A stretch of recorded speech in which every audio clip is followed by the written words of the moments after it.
Well, hey there, welcome to Worth It Wednesday. Every Wednesday, we send an email with a principle worth learning, a question worth answering, and a recommendation worth taking.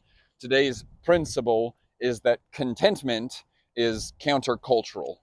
Uh, Have you ever swam upstream, like literally gotten into a river or something like that and gone the opposite direction than the water is actually moving?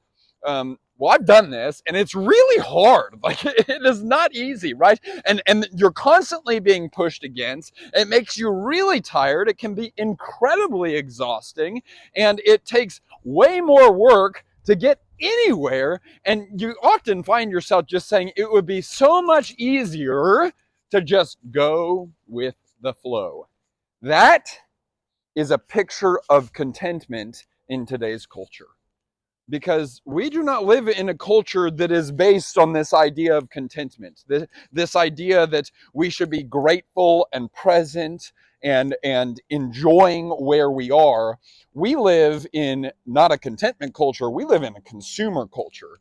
And the manifesto, the mantra, the credo of the consumer culture is the idea of never enough, that everything that is good is around the corner. Everything that is good is things that we don't have.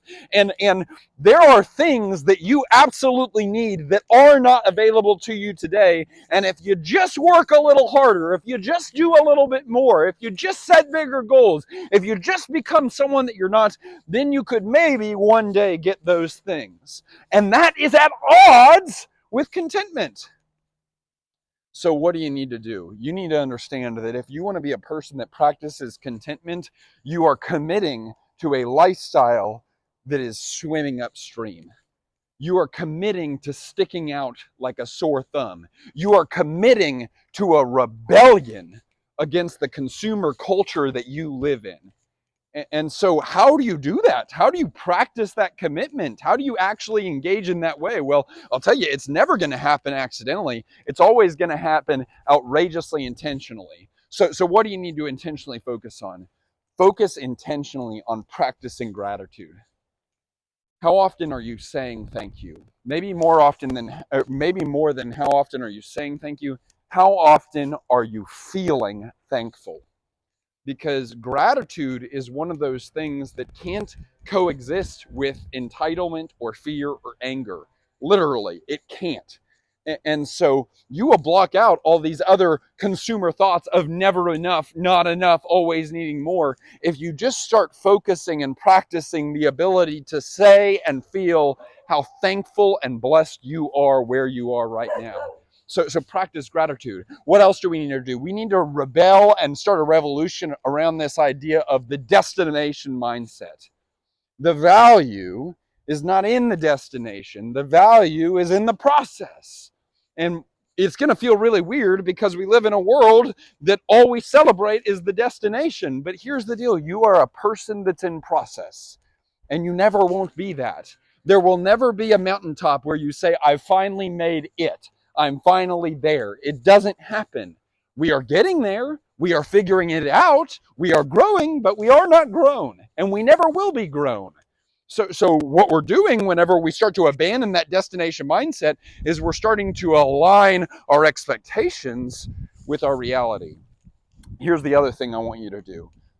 I want you to be really skeptical of any salesperson or marketer that tries to convince you you need something to be fulfilled, happy, or okay.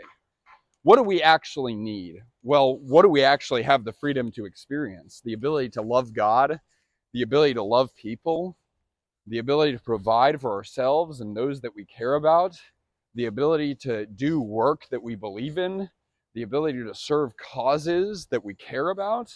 I mean, those things maybe represent needs, and everything else is just a bunch of wants.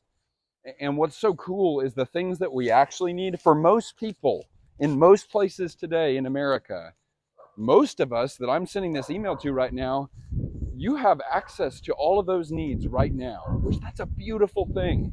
And how much of a shame would it be if you never actually experience contentment associated with the fact that you have the ability to embrace everything that you need because you're so obsessed with the things that you don't have?